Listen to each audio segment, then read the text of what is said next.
በዛሬው የሃሽታግ መላ ዝግጅታችን የምናየው የተጎዳን ጸጉር እንዴት በሙዝ ውህድ ወደ ቦታው መመለስ እንደምንችል እናያለን። ተከታተሉን። ሰላም ጤና ይስጥልኝ ውድ የሃሽታግ መላ ዝግጅት ተከታታዮቻችን፣ በድጋሚ ስለመጡ እናመሰግናለን። የመጀመሪያው ከሆነ ግን ሃሽታግ መላ እነዚህንና መሰል ጠቃሚ መረጃዎች በየዕለቱ እንዲደርሶት ከፈለጉ ከስር የሚመለከቱትን ቀዩን ሰብስክራይብ የምትለው ምልክት በመጫን ደንበኛችን ይሁኑ።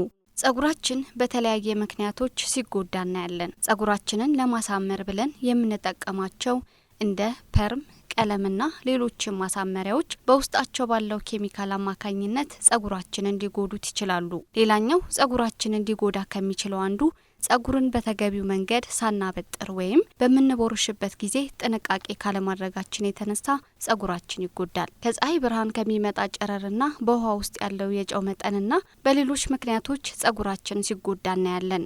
የዛሬው መላችንም የተጎዳውን ጸጉራችንን እንዴት በቀላሉ ወደ ነበረበት ለመመለስ የሚረዳንን ውህድ ለማዘጋጀት የሚያስፈልገን 2 ሙዝ ልጠን በቪዲዮ እንደምንመለከተው ማዘጋጀት።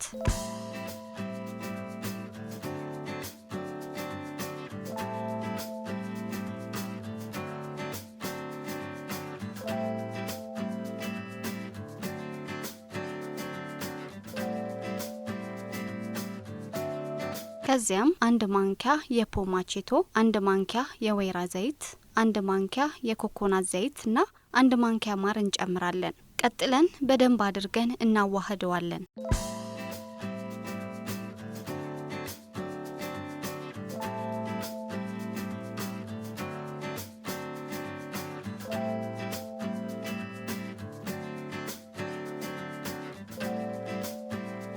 አዋህደን ከጨረስን በኋላ ጸጉራችንን እየከፈልን ያዘጋጀነውን የሙዝ ውህድ በደንብ አድርገን እንቀባዋለን።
ለ30 ደቂቃ በሻወር ኬፕ በመሸፈን እናቆየውና በሻምፖ እንታጠበዋለን።